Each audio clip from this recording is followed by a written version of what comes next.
Hello, everyone. Thanks for giving us your time today for VR Gamescast. I'm Ian Hamilton in New York, joined by Don Hopper in Missouri, with Beck out there in Canada broadcasting the show for us today as we discuss every way people play in VR. I'm wearing a Quest 3 with an external microphone, and we're using David Heaney's UVR Studios with hand tracking meta avatars. I'm actually wired into Ethernet on this Quest 3 as well. My Wi-Fi is off.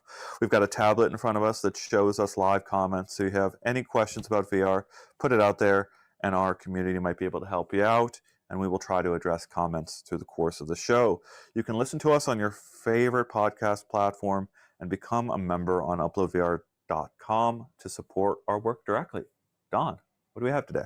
Man, Ian, as usual, we have another packed show today. So today we're going to start off by talking for a few minutes about the Quest Summer Sale that just started.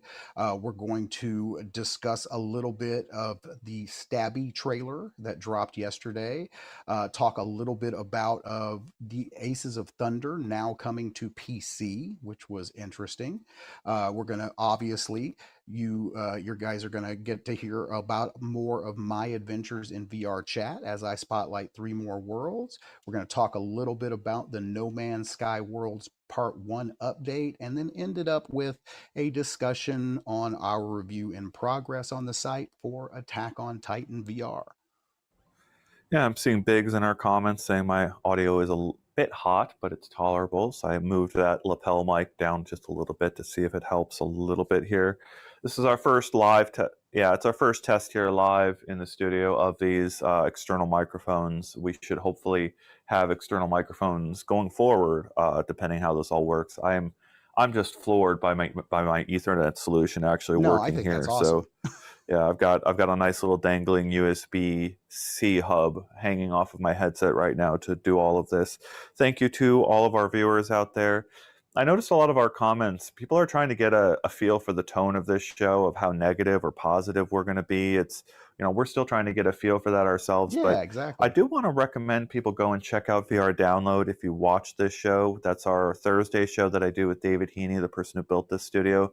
We discuss wide industry trends on that show, and we don't pull any punches, in my opinion. Like we dive into all the hard things about VR just as much as we discuss all the cool things you can do with VR. And I think we got to capture that tone to a certain degree here on this show, right? Like Absolutely. we're talking about games and all the ways we have fun, but some of these games can be a little bit of a waste of time if they're not well built. So let's get into our first subject here today, which is this Quest Summer Sale. What did you see in this sale discount that Well, interested a you, Don? lot actually. I mean, there are some really good titles, and obviously, last week we talked about Riven. Well, if you haven't played Riven yet and you want to kind of get a jump on that, you can play Mist, and that one right now is 30% off. One of my all-time favorites, the Pixel Rip series. You've got Pixel Rip 1995 in here for just $12, and just a little shout out to Arvor for maybe including somebody in a little Easter egg in the game. But look for that if you play it. You got The Climb, obviously a classic, one of the first games that we really got to see that climbing mechanic, as me and Ian are both pantomiming here on screen. Warhammer, I mean, just a ton of great titles in this sale, and lots of really good discounts spread out across the board. Oh, no, I think Ian, No, you're muted. why am I muted? It's I can. Yep. Hold on just a muted. second. Yeah, Yep. how about now? How about now? And That's how weird about because it now? I was got my showing game up. the unmute button on there, but it Yep. was I guess I muted anyways. Yeah, you called out a lot of the ones that I noticed on there as well. Shadow Point I think that's the one where you're Mm-hmm. playing with shadows in a really cool way, and Mist, of course, was I like that one being called out because that was the original sort I of want to, transport yourself game and I want to to say another Shadow place. Point because we're all Star Trek fans. I'm pretty sure I got to go back and look, and I may be wrong, but I think didn't that have a voiceover from Patrick Stewart? Oh goodness, I don't remember. Yeah, he's such a wonderful voice. I want to He's in a think it couple. did. Yeah. So definitely have to look that up. Yeah, so these are great. A Miracle Pool right there, off at a discount if you want to try a mixed reality pool game. And this is a big sale to see roll out right before the fall push for all new content. We've got people in our comments sort of waiting out there for the Quest 3S. That's the expected name of a lower end Quest 3. So a headset that runs everything the Quest 3 can do, but priced and with components that are just a little bit lower on the totem pole compared to what the full version, the main Quest 3 is. So we were expecting lenses to be a little bit different and maybe a little bit bulkier, but we have to see what Meta actually comes out and announces. Meta is, of course, in full transition mode right now, and we will get into that on our VR Download podcast, where it's just they've had layoffs, they've had restructuring, and they are currently in the final steps, I guess, at this point, of rolling out the Horizon OS update that is going to reimagine both the store and the experience inside the headset. You've got multitasking rolling out in various ways, with it getting better week to week, this multitasking functionality. And then you, as gamers out there with a Quest 2 or Quest 3, have to decide, okay, when am I going to upgrade from my Quest 2? What games do I get now? Do I go get a Quest Plus subscription service? That Quest Plus subscription service is hugely helpful to a lot of people out there. Time. And then you've got deals like this, games that are rotating into sale over time, and it's a big area to kind of catch up, right? If you're getting into VR right now for the first time in 2024, there's like the myth, or a lot of people would argue that there's not a lot to do, but if you're doing it for the first time, we just went through it, right? The climb is hours of entertainment. Oh God, of just so much. All you're doing is climbing a cliff wall and trying to find your way to the top, and it's fantastic. It's beautiful, gorgeous, and then everything else in the sale list is cool and fun in different ways. But it's it pushes back at that idea that there's nothing to do in VR. This is just a sampling of tons and tons of things you can do in VR. No, I gotta say, you kind of hit the nail on the head there, especially if you're a new player. I gotta take a minute and talk about the Quest Plus subscription. And when we were all starting out in VR, and I mean, who wouldn't have wanted that? I mean, I can pay a monthly fee and I'm guaranteed that I'm going to get titles and I'm going to have fresh content every month to play. Obviously we have Viveport Infinity as well, which is kind of like what I consider the Netflix of VR. I mean, so if you are new into the VR ecosystem, especially if you are going to be getting that new Quest 3S, or you just got your Quest 3, you still have your Quest 2, and you're just looking for things to play, always keep in mind that there are lots of other avenues out there for getting content onto your headset, and to services like the Viveport Infinity and the Quest Plus subscription that will constantly keep fresh content coming into your ecosystem. Thank you to Robin's Reality out there for checking on our comments and keeping active with the community. Thank you so much to Loco and Mestores for commenting as well. We've got a lot of regular viewers out there that are kind of quietly out there watching. Please always participate in the comments. Help out those new viewers. Figure out what games to get. Make recommendations that we miss. Push back at us if we're wrong. If you don't agree with a game, let them know why the game speaks to you. We are also not promoting our podcasts extraordinary amount ourselves yet. We want to get all the issues worked out with audio streaming and get it really high quality and production value improved week to week to week before we really blast out the shows to everyone. That means that you, as our viewers, actually have control to bring a lot of people into this audience, bring in new people, friends, family who might be curious about VR and what games to play, and help them get their questions answered during our show here. I think we're ready to move on to the next subject, which is Stabby. Yeah, right? I think so. And I got to say, this one looks interesting. I didn't see this one coming. It just kind of like fell out of the blue the other day, and now we've actually got this game where you're going to just run around crazily stabbing everyone. And not just that, it's going to introduce parkour elements. And who doesn't like parkour in VR? I mean, come on. Yeah, so this developer has been doing a lot of various projects. I've seen them on Twitter, very creative and exploring sort of just what feels good or fun, and ignoring all haters as they go Hmm. about it. And Yeah. what's better than just stabbing everything? So here's Stabby. It debuts this week. We'll be really curious to see how it lands. Very curious to see more work from this developer over time, to see what they realize via their various experiments. And yeah, I'd be curious to see how this one lands, because it's one of those like very active games. Hmm. You're gonna be moving very fast this Oh, big time. game, and that has a very big audience for it. So we'll see how Well, that it lands. also could have kind of a silly component to it too. I mean, think about it. I mean, I've been in, and it's either Onward or Contractors. One of them has a mode where you can go knives only, and just running around and trying to just stab everybody is hilarious. Yeah. So it opens that up, and then again, like, obviously parkour. I mean, again, I've got to say it. I loved Stride Fates. I loved Mirror's Edge, the mod that allowed us to play that in VR years ago. And it combination of that visceral knife combat and the parkour elements, I really think this is going to be an interesting game. Onakazi and My Mycelium making similar jokes there. London Mr. Simulator. Mycelium saying London Simulator, what a concept. That is a brutal reference to Yeah, it is. the stabbings that happen in London. But I mean, we're Americans here, and you're speaking to, yeah, we don't, we have a different caliber of violence to The deal with in the caliber, United States. Oh unfortunately. man, I didn't mean to do that. That Yeah, was, but that's okay. But it worked. yeah. All So, right. but we're not going to get into that topic. That's let's keep those kinds of topics for And personal then discussions.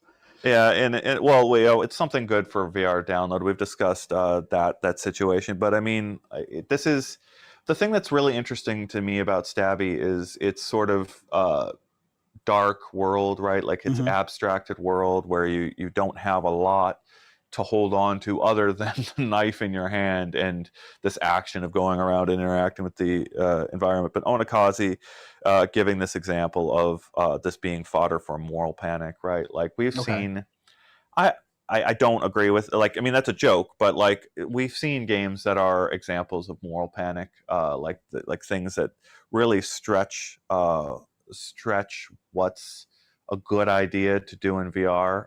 Right? We had a we'll talk about that on VR download. Yeah, there's some games that I think cross the barrier into being a moral panic type game, and I'm not seeing it with Stabby, but it's going to be pretty funny to see the videos of Oh, it will. just people going around like this, and yeah, that's the whole game.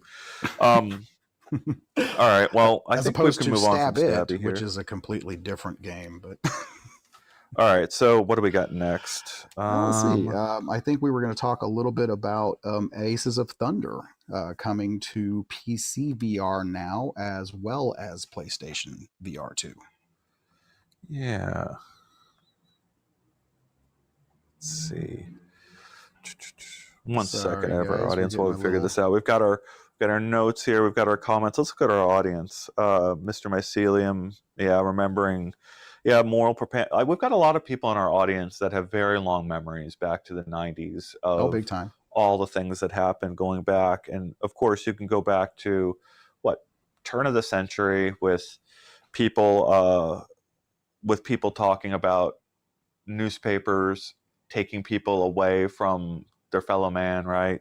You've got you've got videos and photos of people, everyone on the train reading the newspaper, right? And where's the social interaction in that? How horrible are newspapers from taking us apart from one another? And Just that uh, that that next social layer. Yeah, I get it. all I right, get it.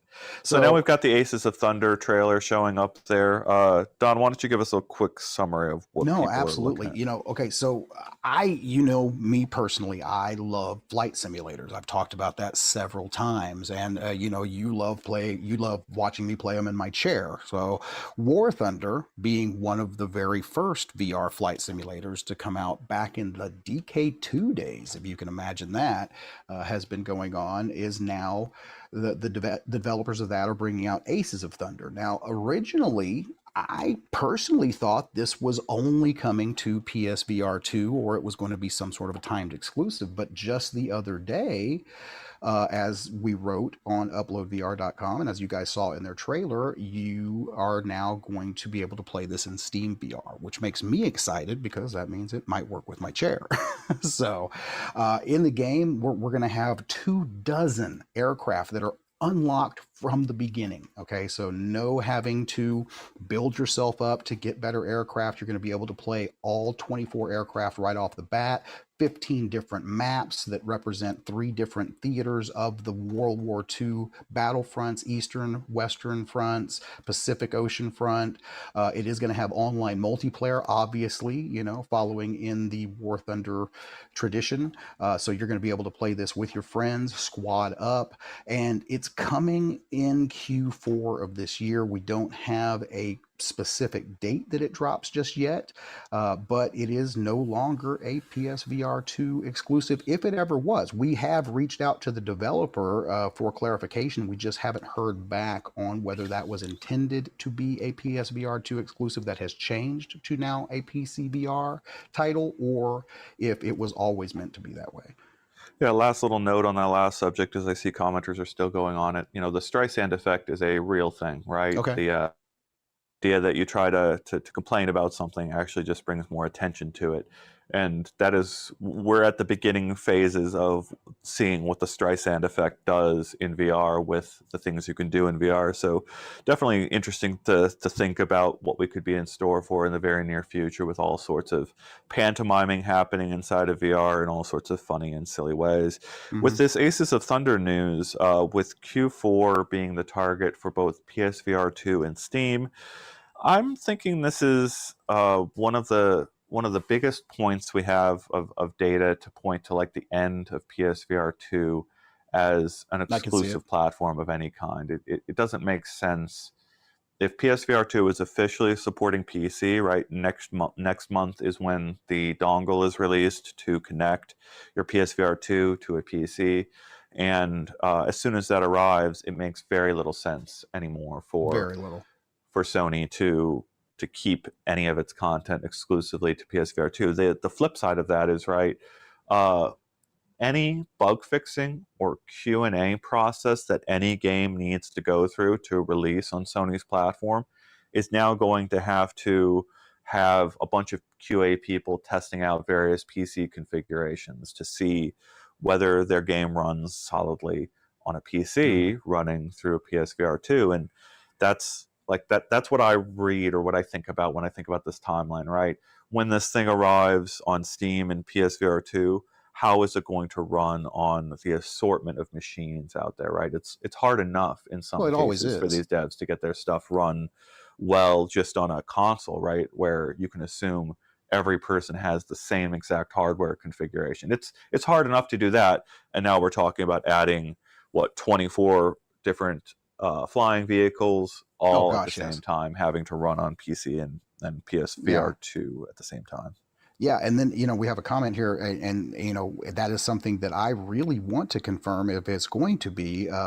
APUKDCFC is saying, he says he presumes it's crossplay. A game like this needs crossplay. And, I got to agree, if they are going to release it on PSVR 2 and PCVR, we need to see more of that. We need to see more of the bridging of these systems and allowing all VR players, no matter what headset you choose, to be able to play together. You got any comments you want to respond to there? Why don't you look through them for a second? I'm looking through. Like I said, I just responded to that one. So, well, next is VRChat, right? Because I'm really excited to talk about all your explorations in VRChat. Yeah, I'm really excited to talk about them as well. And this week, I'm actually going to talk about the right ones. So hopefully, don't promise too much. I'm still scared here. We'll see. I shouldn't jinx it, right? But so we have been deep into the article series now. I think we're now 3-4 weeks deep into the article series. And this week, basically in the article series, I spotlighted 3 really cool worlds. The first one being the Titanic survival experience called A Night to Remember. And, I've always had this kind of fascination with the Titanic. I mean, obviously, after the Cameron movie stoked all that, reinvigorated everybody's interest on it. We have a Titanic museum in Branson, Missouri, about an hour away that we visited, and that was really cool. But doing this experience was kind of like going to that Titanic museum in Branson, but then actually getting to experience a small slice of what it might have been like to be there on that fateful night. And one of the things that really on that specific one, and I don't know how, hopefully you guys are seeing that on the video here, is there's a sequence where you can go through different doors and it allows you to experience different parts of the final moments. And the one that really got me was when the ship starts to actually pitch and you are struggling to try to climb and you're grabbing onto every rail and everything that you can, and just knowing what that absolute fear would have felt like, of being out of control and not being able to pull yourself forward, and knowing that all of this was going around, it really was a visceral moment in that one. Yeah, So that was the Titanic, and then I kind of shifted gears and went to a whimsical place in Magic Heist. And Magic Heist is actually one that was recommended to us by a friend of mine, Zimtalk5. You guys all know him out there, I'm sure.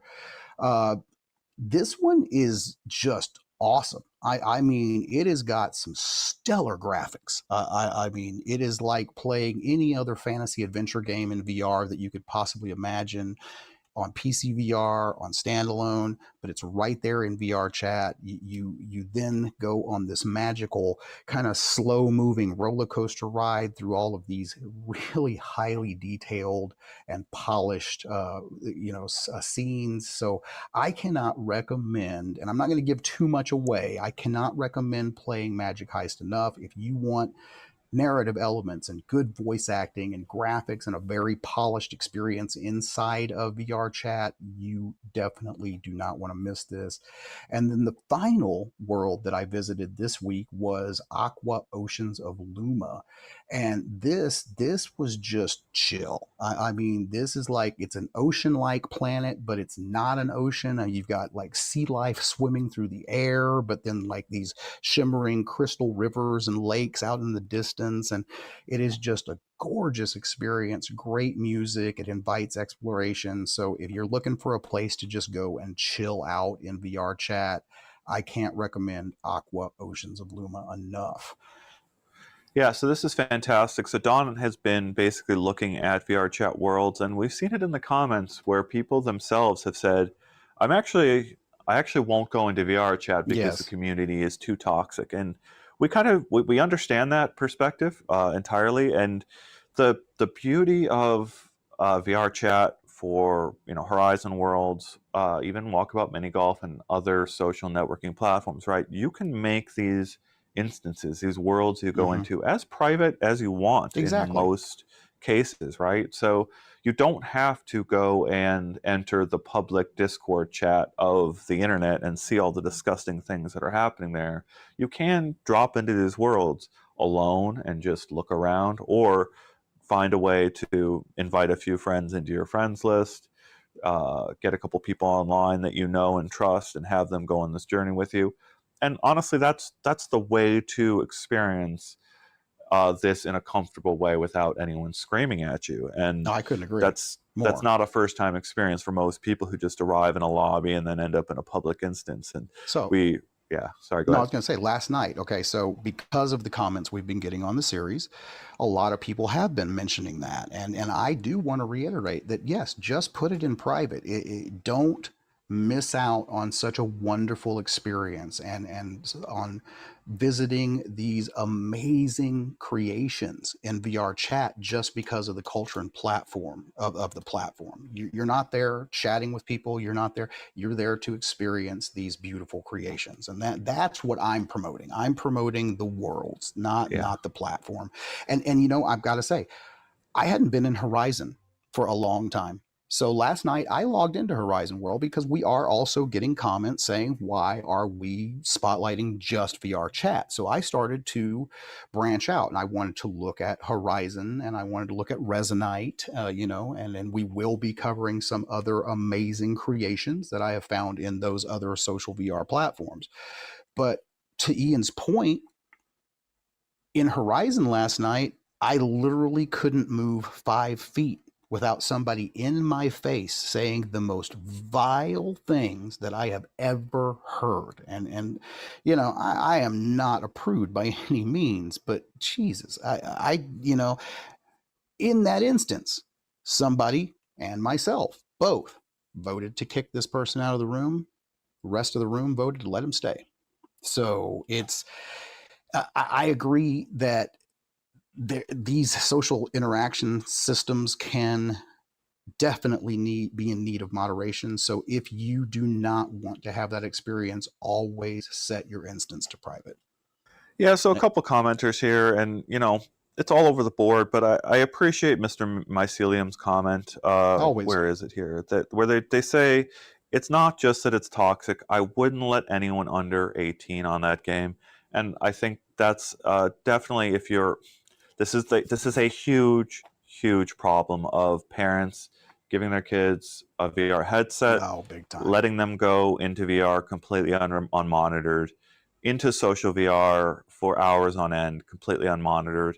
It would be it would be like I can't even think of a more offensive like context to put your kid in where like you don't know who's talking to them, they're literally blocked off from what you see, you don't have casting on because if you're a non-attentive parent you're not watching what they're doing and uh, making sure that who they're interacting with is okay, right? Like you can't you lose all of that, right, from VR, and it's just an absolute miserable experience Oh, it for can a be. lot of people out there, and it's going under the radar. It's like there's a lot of parents with kids who are not paying attention to what apps are being installed on their headsets.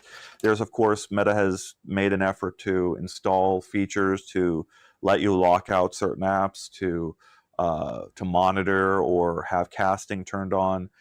Um, those are necessities if you've got kids of a certain age, and it's a completely valid experience. There, one of the things there have been cool social apps. I've seen a couple apps that have tried muting players by default and then taking away avatar control so that you can't have weird avatars.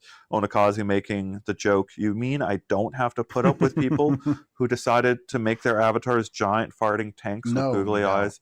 And I mean, that's literally what you will encounter minutes into your experience in VR chat if you go into a public instance. You will see the weirdest avatars doing the weirdest things. And, some people at some ages want to see that strangeness, Hmm. but most parents, I would think, wouldn't want their kids to see that level of strangeness until they're an adult.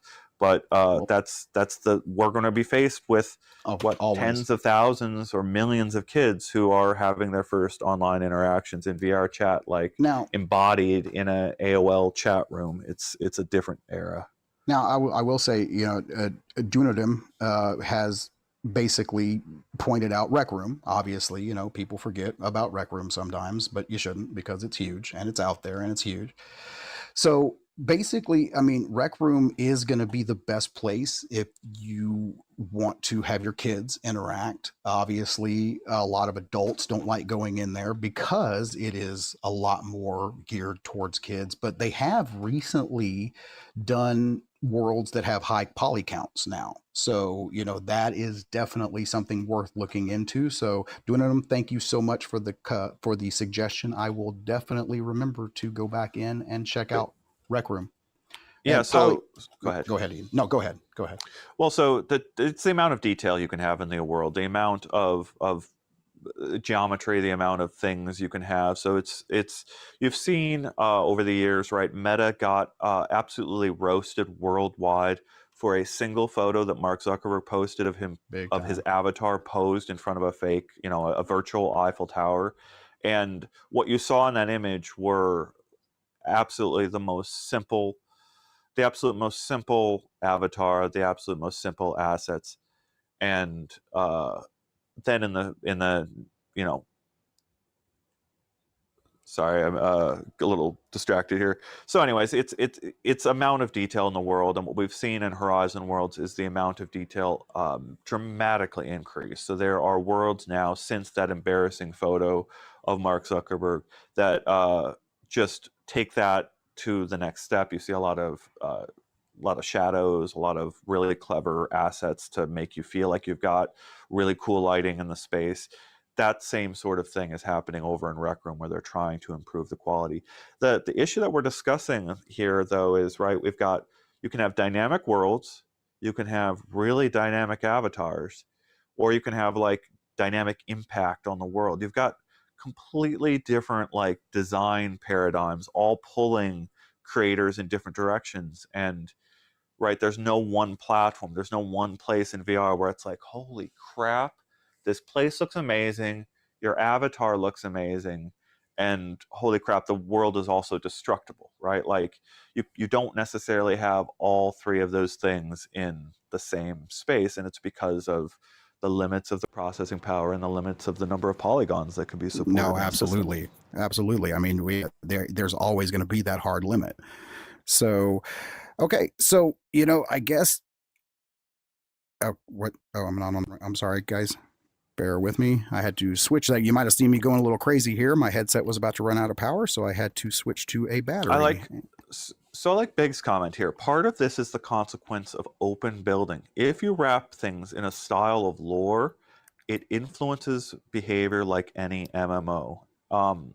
I like this idea that uh, it's really really interesting to think that like some of these worlds, you don't go into them knowing what they're about. Like it would be like, Oh yeah, okay, let's pop into a world. This vibe is a nightclub. Okay, let's pop into another world. This vibe is uh, completely different. Let's pop into another world, and it's just each and every world has a completely different vibe, and that you miss like the tutorialization of setting up a person, drawing them into the world, and then you've got if every world is different, and then every person comes into every single world with a different mindset of what I'm going to do here.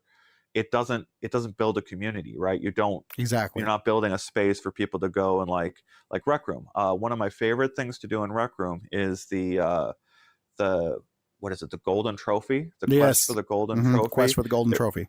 it's one of the first Rec Room originals that they built, and you get a bow. I think there's a couple. You got the I sword, was gonna say there's a and it's sword, a bow. Yeah. and I think there's a crossbow you can unlock. I can't remember, but like you God, can it's been have so a long. squad of 4 people go through these multiple missions all the way to 5 acts in this little story, and it's a wonderfully joyous thing 90% of the time because you're onboarded into this starting room. You all pick your weapons together. Then you go into another room and you're ready to fight the first things together. And it's just this progression thing that takes you through. That's Rec Room does that really well, and VRChat does not. Yeah, Um, it really doesn't. And, I mean, but I think Rec Room has been doing it for a while. And obviously, we've had gamified worlds in VR chat for a long time. But Rec Room really kind of put a focus on it. They really wanted to add that gamification to their worlds. And then that's when we started seeing things like Golden Trophy, laser tag, paintball. I mean, that was one of the playing laser tag in Rec Room is one of my fondest memories. And taking my kids, once again, that's a place that I feel comfortable. I can go in there. We actually did a family Sunday afternoon in Rec Room. And it was amazingly fun to get both of my girls and my wife. I was in the Quest Pro. I have two Quest 3s and a Quest 2. And, so we were all able to log in and just put it into a private instance and run around, play laser tag, play paintball, enjoy Rec Room together. It was fantastic. So RJ, the creator of Stabby that we talked about earlier in the program, I think it was him that I was chatting with. I messaged him because he had another uh, build that he was putting out on Twitter to show off some of his work, and it looked like a Mad Max style road warrior game. It had like a desert sort of Nice. vibe to the environment, and he's riding around on a bike, and all I could picture was what I want is there to be like a prefab tool that you can go download from Unity that is a fully featured rotary telephone. Mhm. And then what I want is developers to mod that, attach it directly to the vehicles in their games, and you have to operate the rotary telephone. Like you have to Oh, do the Lord. dial. You have to dial 3 numbers. Maybe it says on the side of the car what the number is to dial it in. So let's say it says you have to type in 967, right, on a rotary telephone in order to unlock the vehicle. So what that does is you give a mechanism for every person that wants to get in a vehicle and do massive damage to everyone else in the world, that they have to know how to operate a rotary telephone and type in the code that's on display on the side of the headset or on the side of the motorcycle. Depending on their age, they may have to know what a rotary telephone is. Exactly. So what you've done, well, I mean, you could imagine all the things. So the stick shift, right? You can imagine requiring a stick shift to drive a car. What do they call those? A millennial theft prevention device? Well, you could apply the exact same thing to VR, and then what you do is all the older people that are in the space now are like the Mad Max road warriors of the wasteland, able to access all the high-powered vehicles in the game and just destroy all of the squeakers, get them the heck out of that space. Oh my god. Even better, like make it Twisted Metal style. All right.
All right, we're back.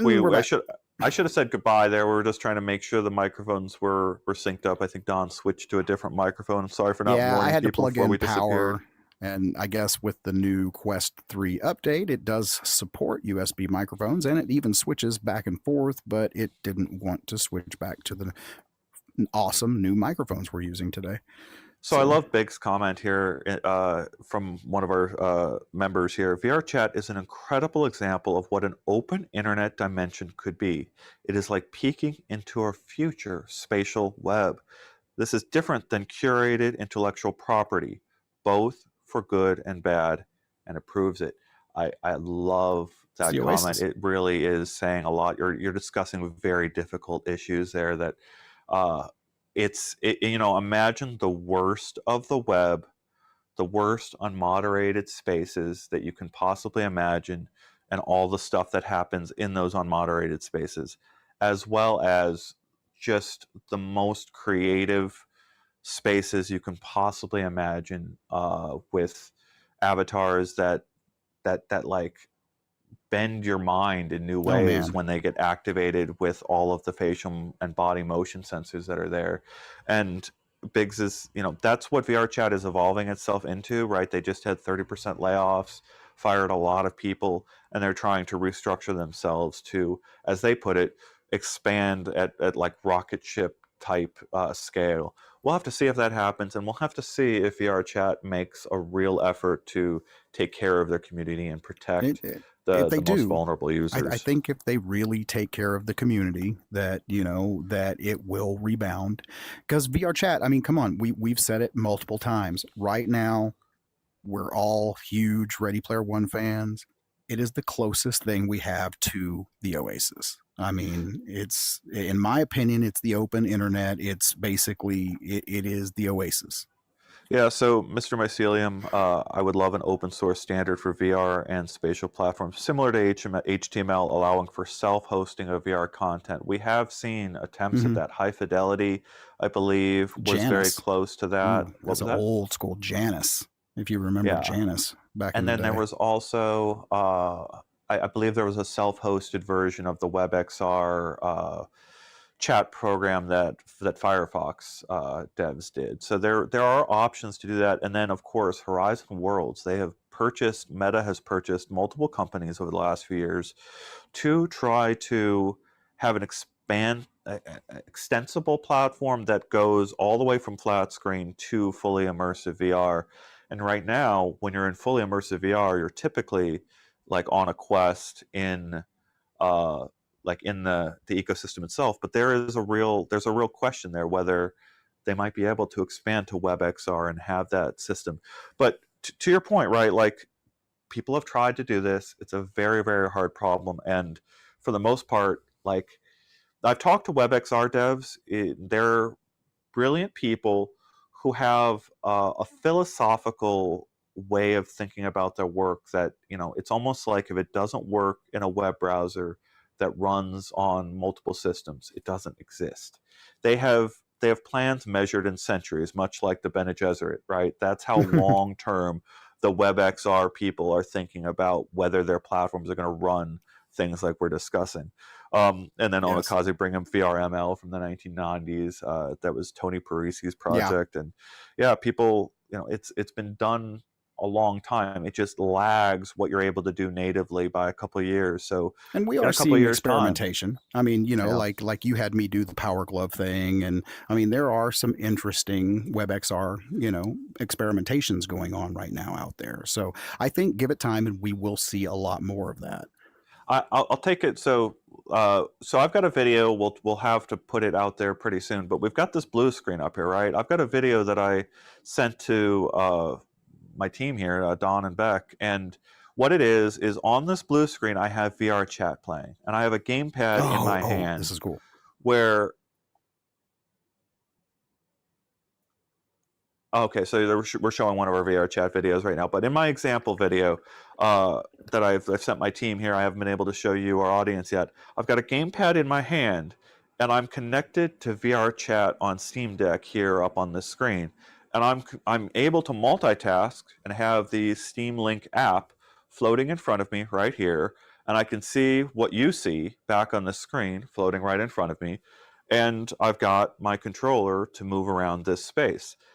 Arguably, that is a fantastic way to experience VRChat while also doing something else, right? Mm-hmm. That's actually extremely comfortable. It's perfectly comfortable. I won't get sick controlling that character that's moving across on the flat screen over there.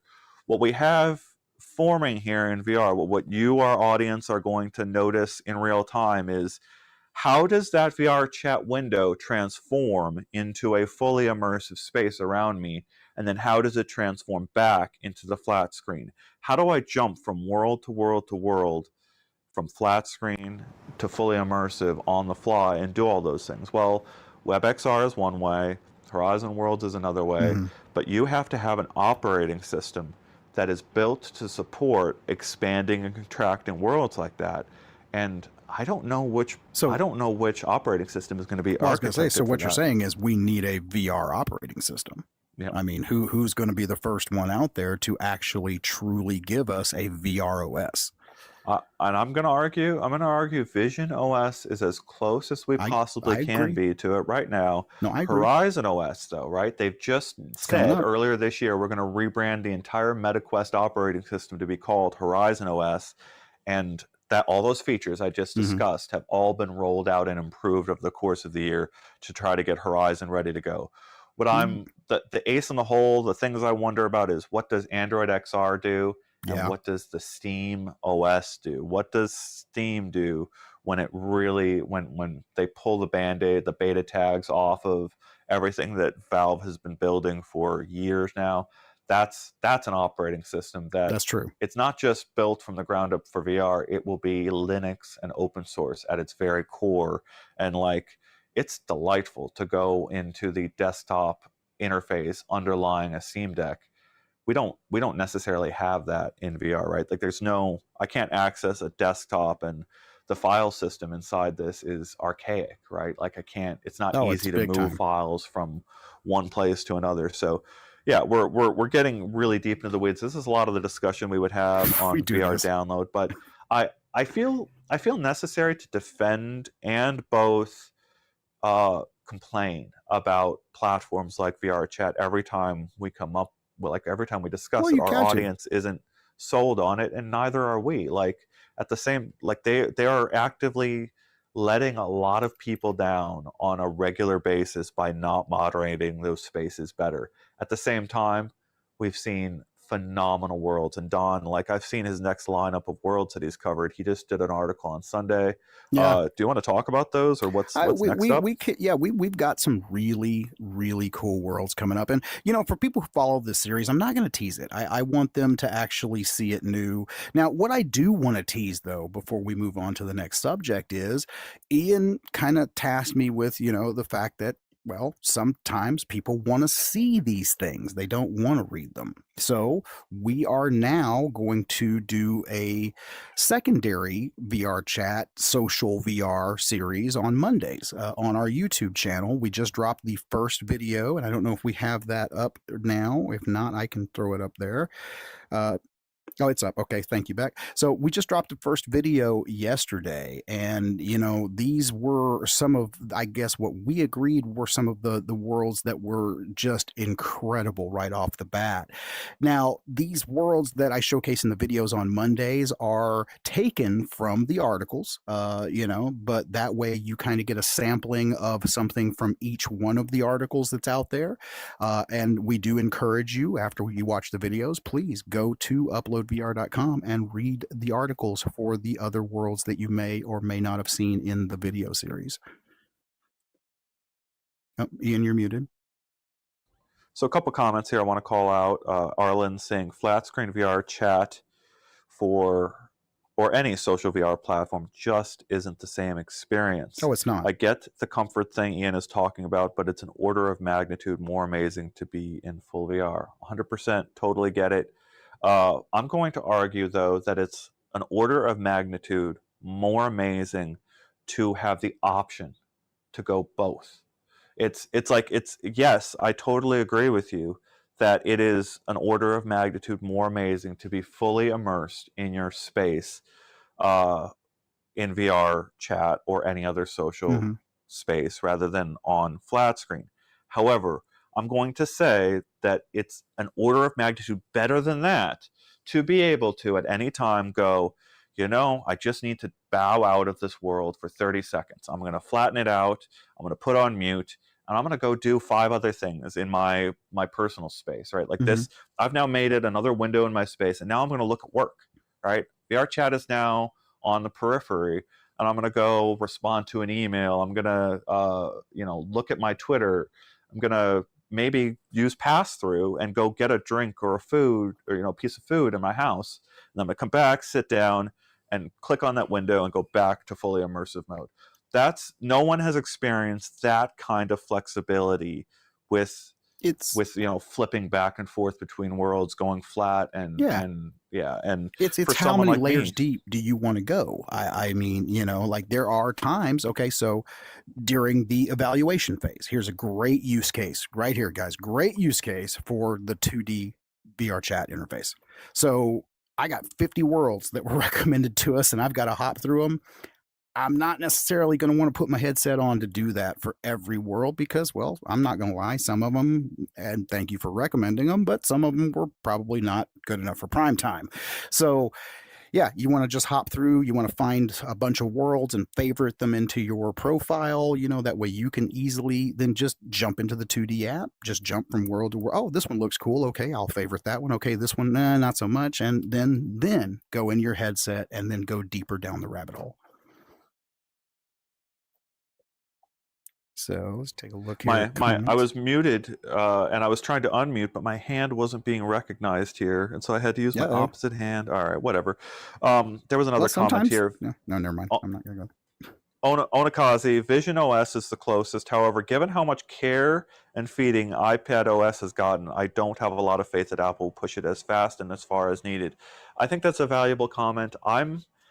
I have many thoughts. I have an editorial that I will hopefully get out by our Thursday show with David that will dive into this. But you've got a fascinating situation here where I feel like the Apple Watch is held back in the same way that you're describing iPad OS being held back. That the watch is held back by the idea that it needs to be tethered to your phone and doing a lot of things to your phone. It's like an accessory for your phone, when actually if you sever that connection to the phone and let the watch stand on its own, you could do a lot more interesting things with it, including use it as like an input or notification device, or even like, as some of our commenters point out, a relay system for LTE connections to get those AI requests from your VR headset or your glasses out to the internet at large. So imagine a few years down the line, Meta offers a watch or a wristband,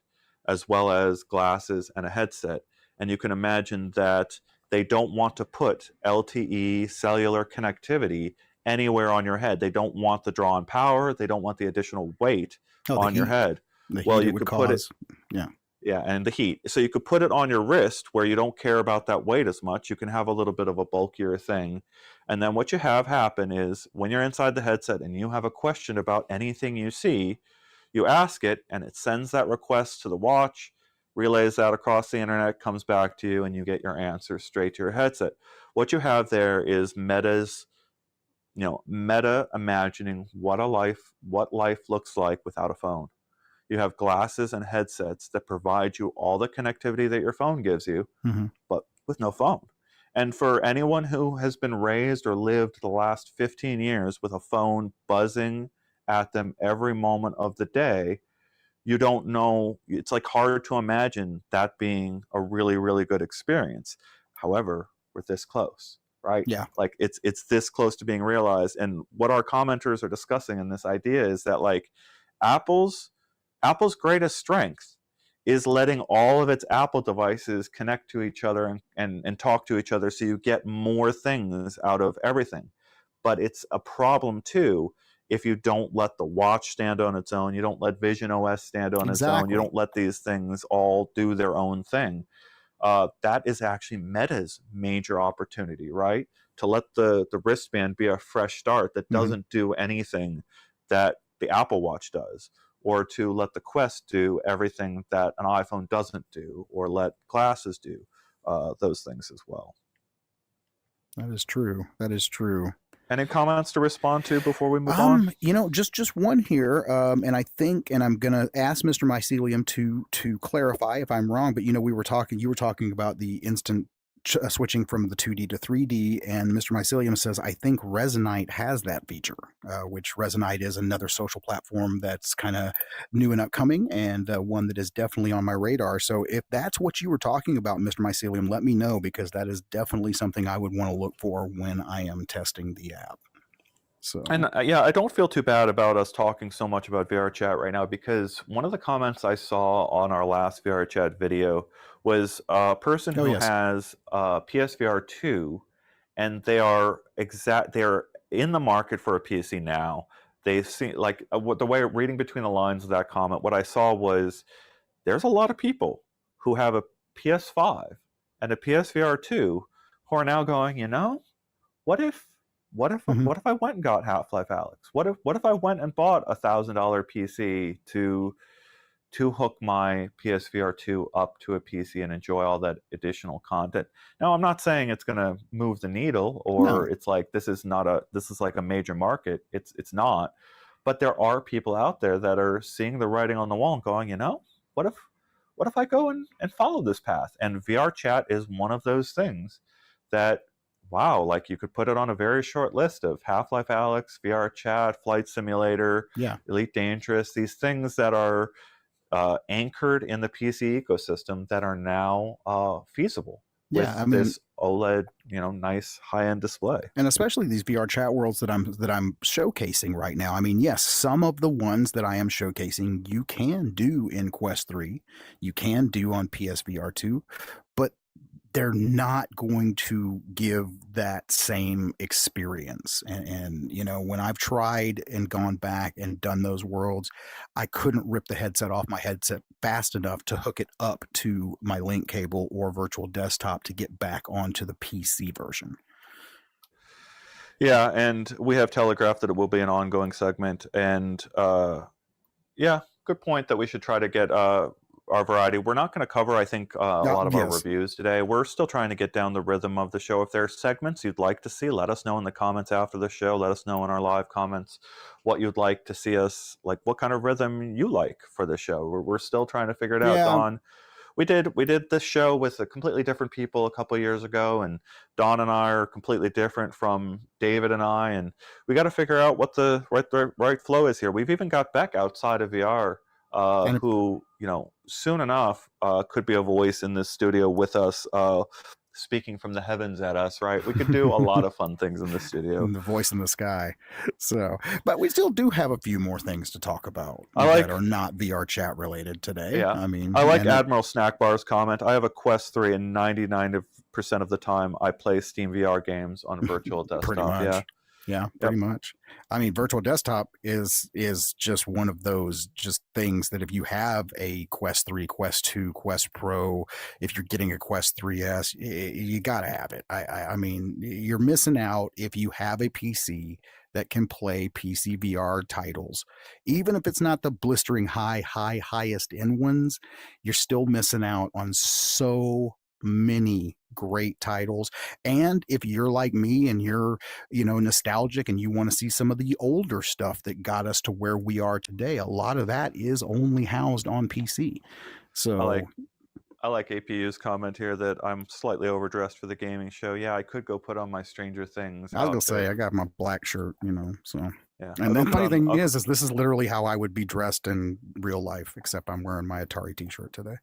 So In creative experiments saying the new virtual desktop is very stable with my Pico 4. It feels like a console now. Yeah, oh, it that's a is. very valid audience in our group that's Yeah, going and getting a Pico to try to I know. steer clear of the Meta ecosystem, and then you get into all that great stuff from the Pico ecosystem. So anyway, yes, let's move on from VR chat and social. I know we did kind of get off topic there, but it is a big topic to cover because it's not just social VR anymore. It is gaming. I mean, there are so many fully realized games in there now, but one of the most fully realized games, in my opinion, has to be No Man's Sky. And oh my Lord, Ian, did you see the update that just dropped? Oh man, yeah, it looks pretty incredible. I like that they tease that for days with just a Yeah, globe God, yes. showing, right? And it's this is the first of a couple updates, isn't it? Yes, it is. Actually, this is the third major update we've seen since just February of this year. And when I say major update, I'm talking about major updates. I mean, these are like almost complete overhauls of the entire game. So I can tell you, like in this one, you're getting greater planetary variety. There's new flora, fauna. I mean, there's new dynamic water, which, oh man, if you have not seen the trailer, and I hope we have it up on the screen right now as we're talking, the water effects look Phenomenal. Oh, I have never seen water that looks that crystal clear and beautiful in a VR title ever. And you've also now got volumetrics in the atmosphere. So planet surfaces have things like rolling fog and rain and blizzards and lava sparks, and there's new biomes and new creatures. And I mean, just what is it with this game? Sean Murray and Hello Games just continually pushes this game. And when it first came out, it was dogged. I mean, it was like considered one of the worst games that's ever been made, and now I can't get enough of it. Yeah, it's a rare exception to the idea that you can bring your audience back update after update and push through and bring in more sales. There was, of course, that crazy story of just how negative the reviews were on Steam and just getting that turned around and put into the positives. And then, of course, uh, the thing that I always have in mind was the Valve Index debut, when Valve went and showed off the Index for the very Hmm. first time with a collection of maybe half a dozen journalists who were invited to that demo. They had No Man's Sky. They had specifically seeded No Man's Sky and the developers of No Man's Sky with a headset to get them to build that game for PCs. And right, it's one of the stellar standout examples of some of what I was discussing earlier, right? You could hypothetically on a PC go and sit down, set up your lounge chair wherever you want, and then pull up overlays of different apps to Hmm. enjoy inside I've of done it. No Man's Sky. And at any moment, right, you can take your laser out and beam a hole through the frickin' world and build a new cave for yourself, right? You can, build your own little base exactly to your specifications. What's lacking there are the avatars, right? Yeah. They've just got spacesuit avatars, which thematically work really well. But like, it's not. That's what's missing in VR. That's what you get in VRChat. That's missing in No Man's Sky, is the amazing, crazy, weird avatars. But there's a good argument to be made that No Man's Sky, for many people, is like the social fabric, world exploring, hopping place that they really dreamed of. Well, I'm not gonna lie, No Man's Sky is everything I always, and it is literally still to this day considered to be one of my favorite games. It's what I wanted Elite Dangerous to be. It's what I would hope that if it ever comes out and gets VR support again, I would want Star Citizen to be.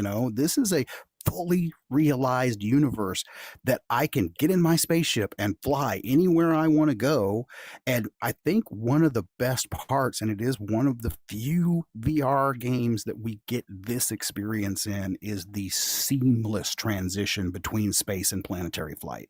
No loading. I mean, and that right there, just that little push that Hello Games did to make sure that there was no disconnect between that environmental change from space to atmosphere changes everything. It literally makes that world feel real in some way. Yeah, So so we think we see a lot of people in our audience who are sort of been sleeping on No Man's Sky, and I totally understand it. I've I done it did for multiple years. times, right? It's actually, there's a hard lift at the beginning of the game to learn all the mechanics. I mean, you're Hmm. talking multi hours just to understand the Days, systems, right? days. Days, right? You're spreading it out over days. You got to learn how to fly. You got to learn how to mine. You got to learn how to collect resources. You got to learn how to go to planet to get other resources you needed for your ship. You got to learn how to upgrade.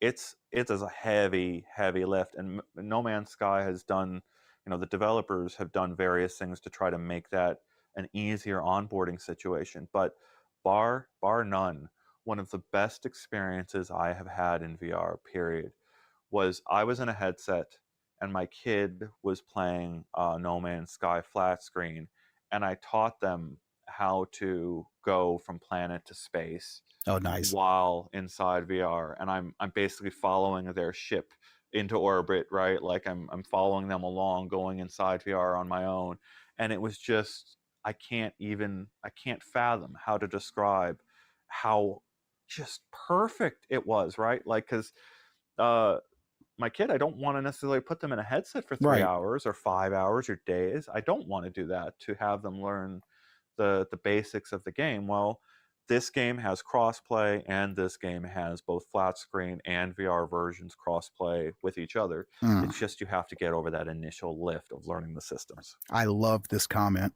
Arlen of the Arc Reactor is no, it's scrolled. It's scrolled. Hold on. Arlen of the Arc Reactor says, "Is No Man's Sky the metaverse platform we've wanted, but just hasn't officially been given that title?"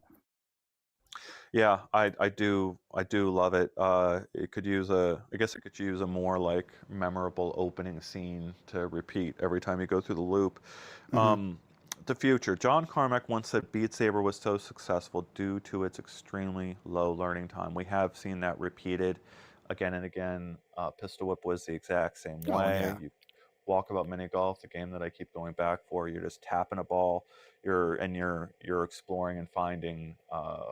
You know, but it's the that's whole learning curve is but that's just two built to different just things. onboard you into deeper and deeper things. Yeah, I mean, it's two different things, though. I mean, a game like No Man's Sky is an investment of time. Therefore, you are going to have a steeper learning curve coming into something like this. Like you said, you have to learn to fly, you have to learn to live in the world, you have to learn to craft, you have to learn to mine resources. I mean, so, it's not a game that is going to just be pick up and play for a lot of people. Yeah, so and Biggs mentioning Beat Saber, of course, still stands in top rankings next to free titles, and that's absolutely true. APU talking about the new Gran Turismo 7 update coming, and they're also looking forward to Wallace and Gromit's update for Walkabout Mini Golf. Yes, Highly recommend you check our channel when yes, the Wallace and Gromit course releases. We've been doing tours of all of the, well, as many of the Walkabout Mini Golf courses as possible with the developers of the game, and this one is really really good. It's so really good. useful to look in there and see what they were thinking, why they did it that way, and we'll blast that out on Thursday when the course actually launches. Um, let's see here. Any other comments before we Well, move on? looking, I would love to see No Man's Sky work on that first hour experience more. I think there's more I they could would. do, right? Give you more satisfaction, teach you a few more things in that first hour or It two. is, because that first hour is kind of brutal. I mean, even for a seasoned gamer like me who is into space faring type games like this, it even threw me for a loop. And I think a lot of it was learning how to use the scanning tool and the mining tool, and things like that, and resource management. Even to this day, and I will say, hello games, if you're listening, Sean, out there, I know this is just the first part of the update. Give us unlimited starship fuel in the next one, please, because that really sucks sometimes when you get stuck and you have to go mine for fuel because you can't get your ship off the planet.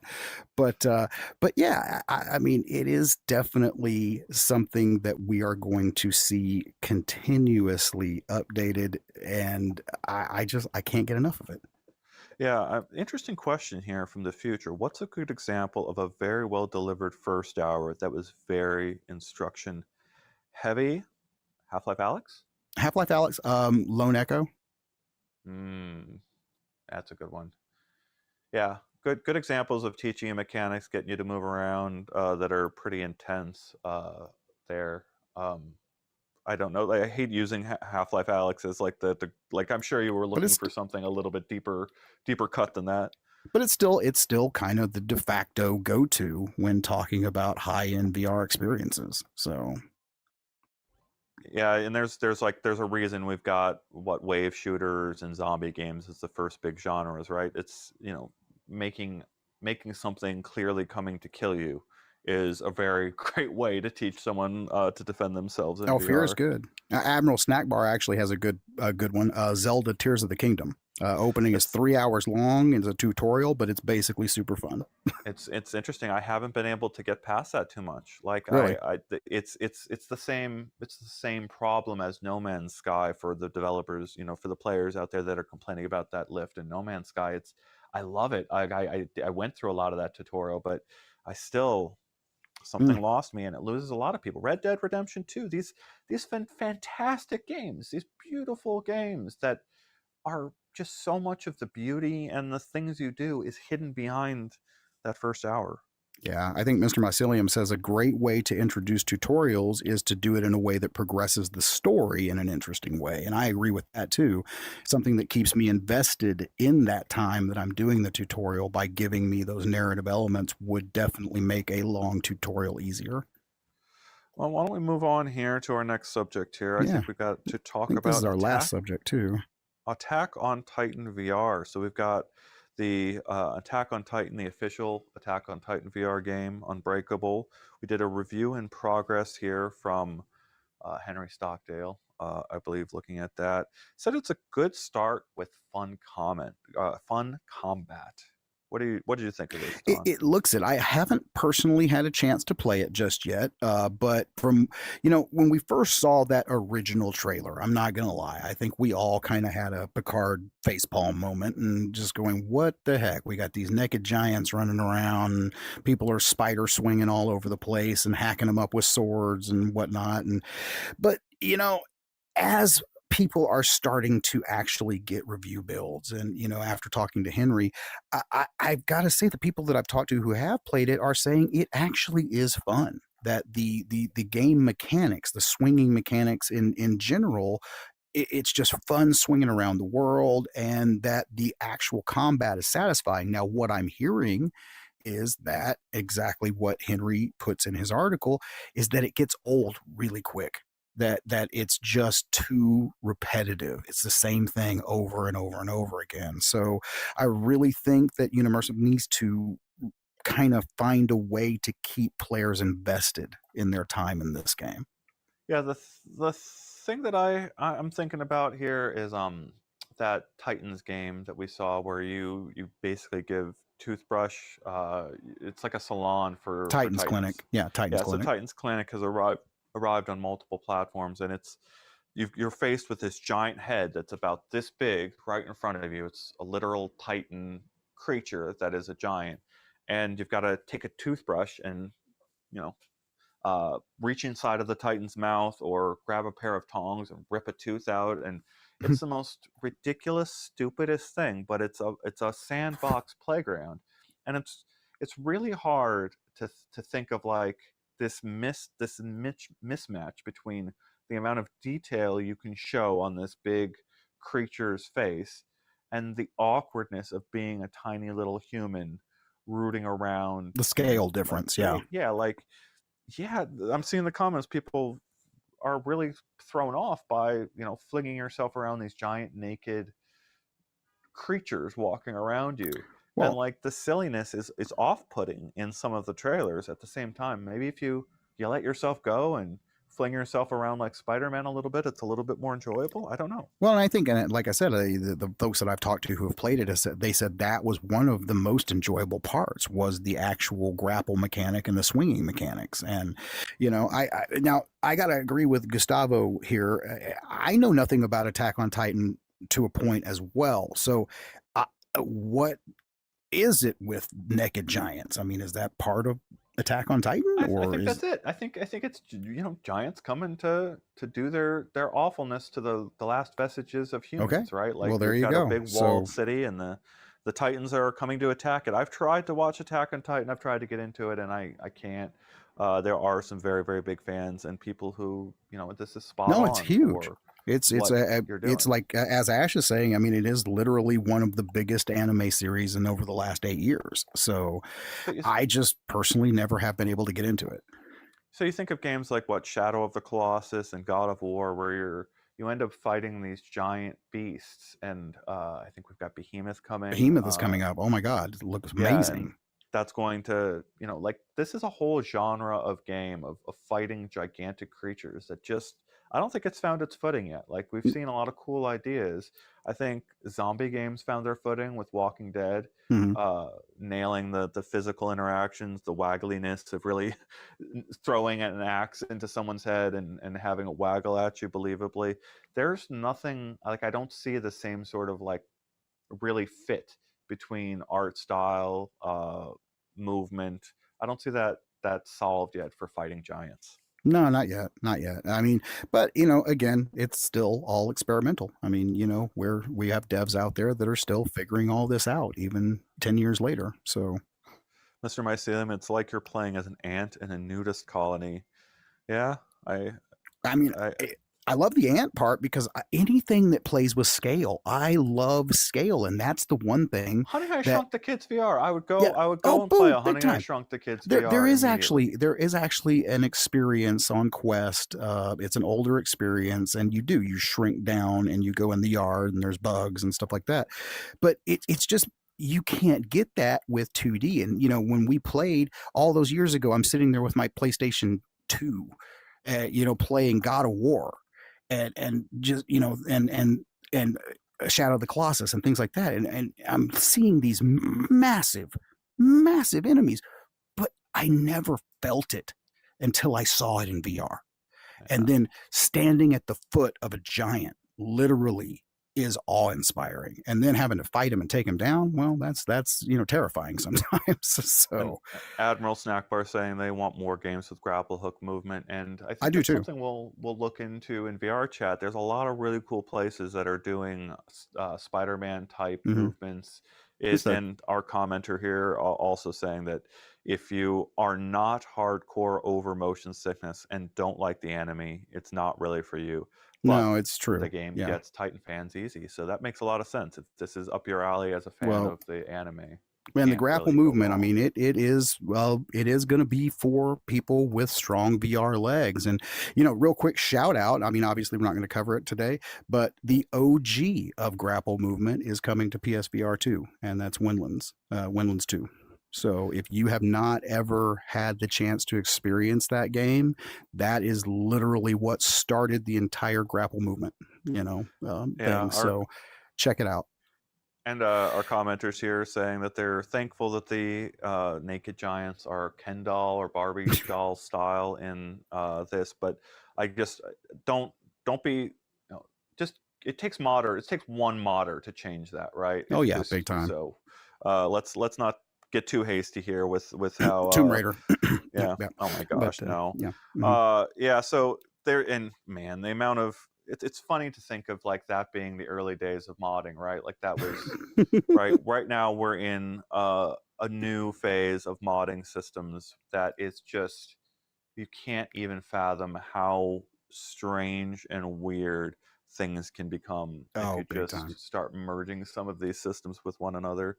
Um, Let's see. Oh yeah, Gustavo saying they can't wait to see Batman's Oh, me gameplay. neither. We will be on top of that. Oh, big Batman time. Arkham Shadow is coming. We've got some exclusive reporting already out there about how they've got real-time shadows in that game on Quest 3, where they're really trying to nail that feeling of being an intimidating Dark Knight I am character Batman. that is scaring the criminals of Gotham City.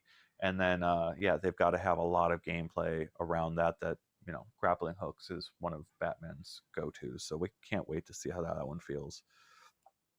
Okay, just checking comments here. Make sure there's nothing else going on. And let's see here. Future saying we should watch the interview for Batman VR. Definitely be looking for that. Snap. So Loco Freeman saying snap turning makes me feel ill smooth so much better. That's really odd. No, I agree with him. I agree with Wow. him 110%. Turning? Yes. So if I turn on, it is the weirdest thing. I have the strongest VR legs that you would ever imagine. I have been doing VR since 1997 when it was a 320 by 240 screen with 1,000 millisecond latency. It was crazy. So nothing gets me sick. The minute I start snap turning in a game, it actually makes me feel off. It is weird.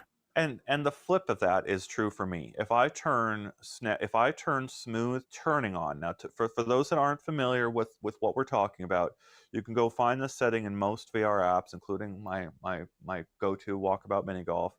You go in there and turn this off, and then the stick on one of your controllers will now rotate you artificially around. Well, you do that to me, and I will be sick in probably 10 to 15 seconds. My wife is the I, same way. I'm done in VR if I turn that setting on. I'm stick turning, which it rotates you like you press a button and it rotates you here. You press a button and it instantly sends you in a percentage rotation around you. that's incredibly comfortable for the vast majority of people. And Beck had them come into VR and showed them around Walkabout Mini Golf a little bit. And I unfortunately showed her how to fly within our first few seconds inside Walkabout Mini Golf. And she flies up and starts flying over to me, and she's like, "Ooh, that feels strange. That doesn't feel good."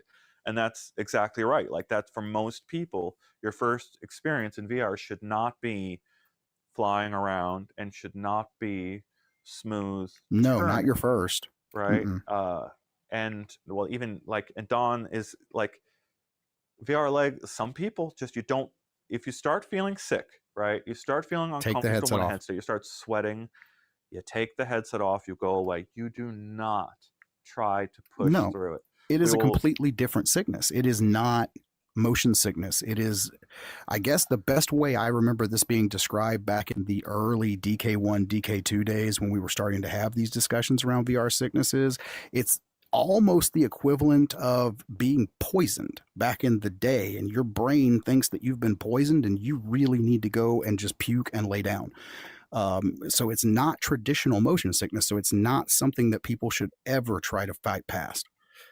yeah. So it's really difficult to discuss this, right? Like, so Bone Lab, you go check out Bone Lab and Boneworks, these games with incredible amounts of immersion, just and just incredibly fun things to do in their sandbox environments. But Boneworks, to go back to it, I could last about 45 minutes with snap turning and then smooth straight locomotion. So everywhere I put the stick, I go, and then I turn. I think I turned with snap turning in that thing. But I could last about 30 minutes to 45 minutes in Boneworks without getting super duper sick. And this is, again, like, you don't want this to be someone's first VR experience to go in and immediately get sick because they went with flying on and they turned the smooth turning on. For most people, snap turning and teleport is going to get you comfortable for hours, right? You're No, going to you need it. probably spend hours. Then, Yeah. It looks like so we've got smooth turning is winning in the poll that Beck started in the chat.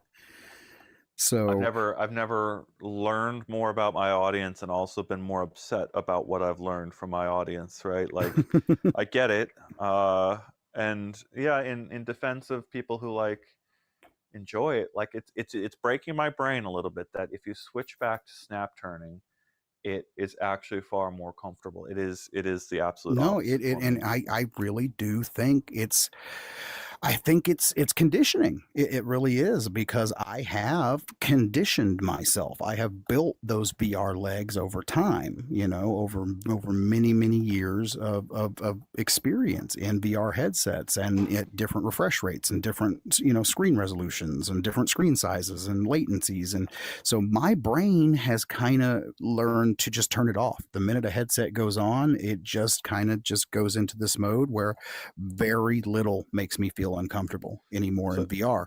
But when something is unnatural, like a snap turn or teleportation locomotion, all of a sudden my brain goes, dude, this does not feel good. Have you ever piloted a drone from I have. FPV viewer? Yes, I have.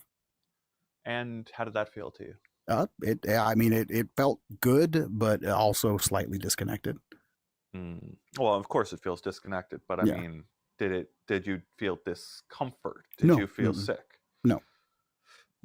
That's one of the ones that I wonder if I pushed through on drone control, like if I spent hours and hours and hours in order to not get sick from an FPV viewer, whether that would carry over to this experience. I really think it would just depend on how quality the FPV viewer is. I mean, there are some really low quality, high latency FPV viewers out there that'll make you sick in an instant.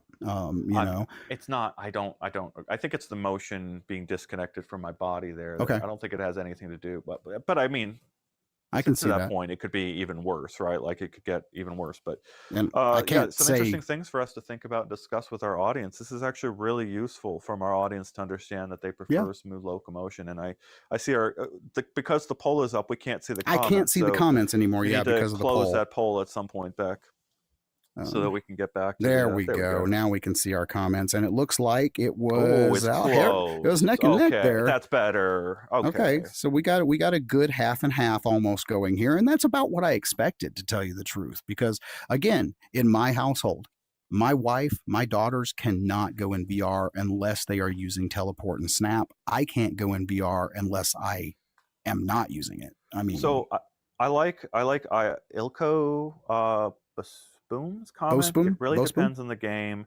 If I play with Snap, Smoking Motion, where is the other one? Did we lose it? Now, It while was. he's looking, I will say my preferred method is a combination of both.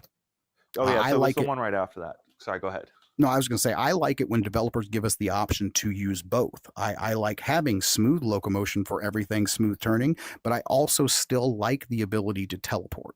So when So needed. so Ghost Shot, turn physically using an analog is No, boring. yeah. So the ultimate solution, the one that I use day in and day out, is a swivel chair. A hmm swivel chair will take you to amazing places in VR. You get it untethered, or you put a battery pack on your person, That's your so you can go best. for hours Yeah. online. If you go and watch my tour videos that I do inside Walkabout Mini Golf, what I do is I don't use snap turning, I use my physical body turning. And I imagine my head as the virtual camera, and then I use a stick to move in hmm a straight line moving forward as I basically drift around as this camera. Well, what you've noticed is viewers who like looking inside of VR footage, they like to see it continuous. They don't want to see the analog stick either as a viewer. It breaks their immersion hmm as a viewer of the video to see the stick being used. So that's why I leave the stick away for all my turning when I'm doing it. And you get this beautiful little swivel chair Oh, sort and of it's so smooth smooth and action perfect. as you're Yeah. moving around the space. Especially if you're filming. I mean, but I will say, that comment is gold because a good swivel chair is probably your best controller. And, or I'm just going to say it, if you've got the room, stand up because you really want to go deeper down that rabbit hole of VR and get better immersion. Stand up, turn with Well, your own body, well, be physically present in the space. so this is again another cheating thing, but like, this is essentially cheating. But Walkabout Mini Golf, you do your seated chair thing. You in a chair, you lean forward, and now instead of standing, your chair is basically like a tripod for you, and it's Mhm. steadying your shot, just Oh, like I like this. that. And people don't do this. This isn't active. Like most people don't play Walkabout this way because in order to do it, you have to have complete command over all of the ways of moving around inside Walkabout. You have to figure out how to command your movement around the space Okay. so that your chair doesn't move in space and the Ah, virtual world good moves point. to you, so that the ball is always in the So, right spot below you every single So I know time. we don't talk a lot about hardware on this show, but I do just want to bring up one product that might be, interesting for people. If you are looking for a swivel chair and you haven't seen it, there is a motorized swivel chair coming out that's going to work with Quest called the Roto VR 2. It's the follow up to the original Roto VR chair, and basically, when you turn the stick, the chair actually moves with the stick in order to help minimize some of that motion sickness. So Beck continues to grow in her powers as producer yes, of the I see. show. Yes, is Ian cheating by using a chair, making his golfing easier? And see, I can't vote. You can't. I know, and I it's tempting. We've it won't actually let me got the press little it. circle to vote I know, ourselves, and but it's we've like it been. won't let me press it. Yeah, So sucks, David. We're not going to send David down a rabbit hole no, to give us that functionality. Even no. though I want it. You know what we could do though? Hmm. We could run the YouTube multitasking app right here, We and could. then bring up our own stream inside the We could, and then we could vote. Or I and could then just vote reach right on over that. here and Yeah. lift up my headset and I could just vote right now. Oh So man, I got 20 votes saying I'm cheating and Walkabout Mini Golf. Yeah, cheater. fair. Cheater. I've played with him. He does. So just saying. And Beck says that they can also stop the polls at the moment that it reflects Beck's opinion. So, if Beck She wants has the the power. poll to go a certain way, they just leave the poll there until it arrives. All right. Well, Yeah, I think that's it for us, right? I was going to say, do we have anything else we want to talk about today? I think that's it. I think I just want to recommend people come to our Thursday show with David Absolutely. Heaney and I as we get into the industry-wide trends. We just put out a whole bunch of news today, and hopefully Meta doesn't choose to drop all of its next news on us on Thursday so that, David Heaney can collect himself before he comes into the studio with us before writing on that news. And Mr. Mycelium saying that Beck is getting drunk with power. Yes, Yes, she is. I'm scared. Don't do too much, Beck. As the show goes that's on, scary. Lord help us. So I'm like, can you imagine all the Monty Python type things Beck could do? Like, gosh. she could suddenly appear as like an actual person right in the studio, right above our head for our viewers. Like the weird things that she could do from that. One day she's just going to pop up on the screen behind us and be like eyeballing us. Yeah, like Wizard of Oz, sort of right behind us, like man. trippy. All right. So thank you so much for tuning in. Yeah, I saw that. Thanks for bringing that up, Beck. Yeah, we did actually. Admiral Snackbar was asking if we already talked about the sale and if there were any specific picks that we recommended. And yes, if you run the video all the way back to the beginning, Admiral Snackbar, that was the very first thing we talked about today. Interesting question from the future. I guess I should mention or talk about. How do you get into VR news as a news person? Oh, that is a good question. Yeah, so it's a little bit different now from when I started because Twitter died, but Twitter was the place for following experts of every company. Like there was couple people from every major company out there on Twitter, and they're doing screenshot Saturday type things where they're constantly showing their new features. And of course, you had DMs attached to the things people post publicly on Twitter. So if someone did something interesting, there's an avenue for you to either follow them or invite them to follow you, or just do a public question and see if you can get your answer. And Twitter was this beautiful place for about a decade there, where you could ask total strangers good questions and get a reasonable answer or maybe a follow out of it. Well, that's how I sort of built my way into this as a news person. I was writing for the Orange County Register back 2010-ish, 2012-ish. It's the local newspaper in Irvine, California, around Disneyland. And Oculus started up its first office in Irvine in my coverage area. So I was writing for a traditional newspaper, and then Oculus popped up. I went out and did the demo. I was following what they were doing on Kickstarter, and I just got absolutely hooked on this idea that, yeah, we would be wearing glasses and headsets in the future. Well, that's how we've arrived at where we are today. Don comes from the world of YouTube production, and he's learning on the fly here what it takes to be a news person in this field. And boy, it's not easy. I've had to do a lot of evolution as a reporter, as a person trying to cover this space, because there are both valid reasons and invalid reasons someone hides behind an avatar or a pseudonym online.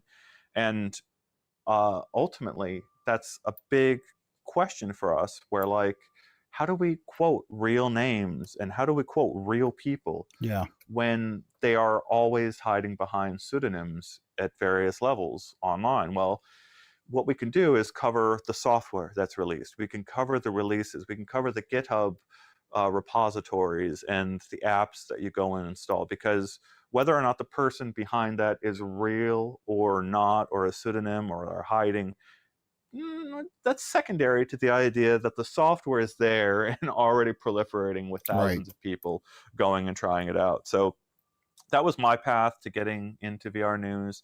I would recommend subscribing and becoming a member at UploadVR.com. Please. We have a very small team, but we are all extremely focused on this idea that headsets and glasses are our future computing platforms, that they are going to eat laptops and desktops and phones more and more and more year after year. And we have years of reporting to this end. You can go and check uploadvr.com, where we have Michael Abrash, the chief researcher at Meta, telling us that the future is glasses and headsets. And we had that a couple of years ago on our website and on our YouTube channel. And right, like that's a bold thing to say. What I'm suggesting is not a given. It's not necessarily going, like, there are plenty of people who can push back on that and say, you're absolutely absurd. We will never be without our phones. And I think our audience, and I think the shows that we do with VR Download, I think this group of people that I'm surrounded with has been proven right again and again big time. again about the path we are on, about the larger trends here. And if you go and get your news from somewhere else where they are, thinking that VR is a fad, thinking that headsets aren't really useful, they're missing the larger trend. They are missing the what is actually happening here, and you've come to us and found hopefully a good source of information. Great source of information. And I just want to say hi to Paradise Decay out there. And he's asking if we talked about the new AI on Quest. I think that's something that Ian will probably talk about on Download. Yeah, we'll get into that. Is exactly the sort of thing we will talk about on VR Download with David Heaney. He is the world's expert on these platforms. He's been incredible. Been working with him for many years now, just honing his voice Wealth and of knowledge. making sure he's an expert and speaking clearly, concisely about exactly what you need to know about hardware, software, and these platforms. And we get into that over the course of about 2 hours, usually on the VR Download show. Wow, is that sirens? Yeah, I got the sirens going down the see how good these mics Avenue are? over I was my going to say, see how shoulder. good these new mics are? I can hear the sirens now. Well, let's wait for them to go past. I've had to move into the room that is the loudest room in the house. The police are coming to get Ian. Room. Call the cops. Ian, did you just get swatted? No, and I've thought about that for a long time, right? Like, oh God, that would be horrible. I shouldn't have even said that because now. No, I want to put a sign on the door, right? Active VR inside, right? Yes. Like, don't. The controllers in my hand is not what you think it is. Yes, not a weapon. Into the, yeah, I think that's it for the show. Please come back on Thursday. Come back next Tuesday with Don and I. We've got improved mics. We're getting a flow here worked out here with Beck. Thank you to Robbins in our comments for following along and keeping everyone on track. We thank you all to our commenters who are so useful and interesting and sharing so much useful knowledge with everyone else out there. You're an important part of what we do here, interacting with everyone and getting these new people into VR. Remember, we are in a new phase of personal computing, and the people, like, if you're tuning into our show, you're probably a believer, and what you're probably having trouble with is explaining to your friends and family, this is the game you want to go buy, this is the reason you want to go buy, this is the headset you want to go buy. We are trying to provide deep answers, helpful answers, and if you come to us, we'll try to answer your questions as dumb as you think they are, or as intelligent as you think they are. We will try to get you those answers. So thank you so much for everyone. We'll see you in the future, and see you later. Peace.